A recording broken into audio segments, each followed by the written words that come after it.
tudo é psicológico, né? Sabe aquela irritabilidade, aquela tristeza, aquela agitação, né? Assim, que a gente sente às vezes. Pode ser que nada disso tenha de fato a ver com depressão, com ansiedade, né? Assim, com falta de foco, de atenção, TDAH, né? Pode ser que tudo isso seja um reflexo do seu corpo aí na sua mente.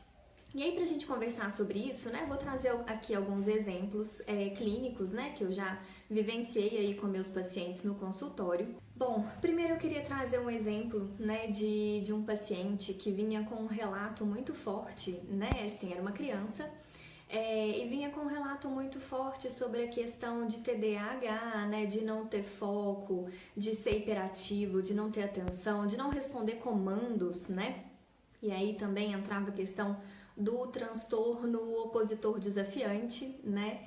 Então tudo isso vinha junto com esse paciente, né? Ele já vinha carregado disso tudo.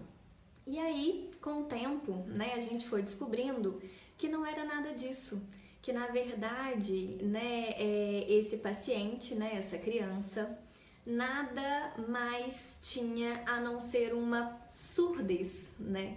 Então, assim, por que ele não respondia? Por que ele não conseguia ter atenção? Por que ele não conseguia focar, né? Por que ele ficava assim tão agitado? Ele não conseguia ouvir os nossos comandos.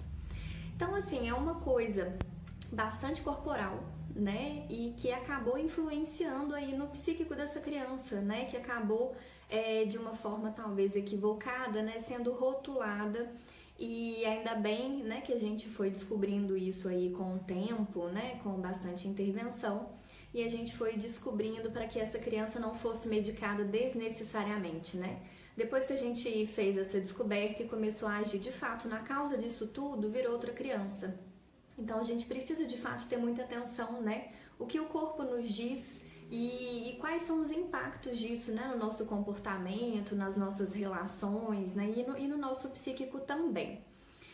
Outros dois exemplos, assim, muito interessantes, né, é a gente pensar na questão da irritabilidade, né, assim, dessa inquietude, que às vezes vem e a gente fica se perguntando assim, nossa, mas tá tudo bem, né? Por que será que eu tô me sentindo assim, né? Se mais nada aconteceu, por que eu tô tão irritada? Por que eu tô assim tão agitada, né? Assim, e principalmente pela questão das mulheres, a gente tem que pensar sim na questão da TPM, na questão hormonal, né? Assim, porque isso de fato tem um impacto muito importante no nosso corpo. E faz com que isso altere também, né, assim, a nossa percepção de mundo, fazendo com que a gente tenha alguns reflexos que não sejam tão interessantes, né, e não muito agradáveis aí pra gente poder vivenciar. Então, esses dois exemplos, né, assim, da irritabilidade, dessa agitação, dessa inquietude, de fato está bem presente no consultório, né, assim, principalmente no atendimento às mulheres, né, pela questão da tensão pré-menstrual, dessa alteração hormonal, né, que é às vezes esse simples questionamento, né, assim, como é que tá, né, você está ou não no período menstrual, isso já apazigua a mulher, inclusive, né, ai, nossa, verdade, é isso, né, não tinha me dado conta de que eu estava nesse período, que eu estava no meio dessa alteração toda.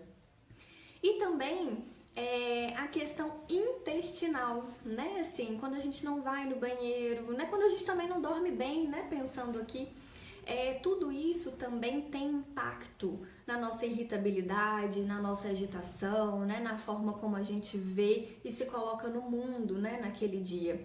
Não é à toa, né? Aquela expressão enfesado. Né? Então, quando a gente está com o intestino preso, não consegue ir ao banheiro, repara bem, né? Como que isso muda de fato o nosso humor, muda de fato o jeito da gente se relacionar com as pessoas naquele dia, né?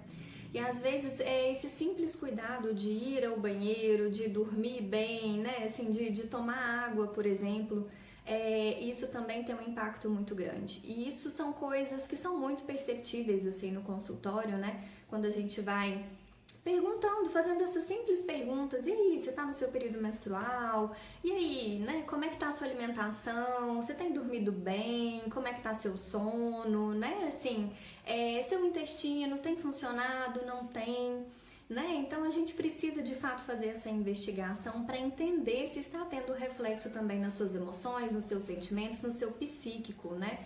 que tudo isso também afeta as suas relações. E é interessante porque às vezes a gente pensa, né, nos impactos dos alimentos somente em questões físicas também, né, em alterações físicas. Por exemplo, tem gente que come uma comida muito forte e essa comida acaba trazendo uma azia, uma má digestão, né? Mas a gente esquece também do impacto psíquico disso, né? Então é interessante a gente começar a se questionar, né?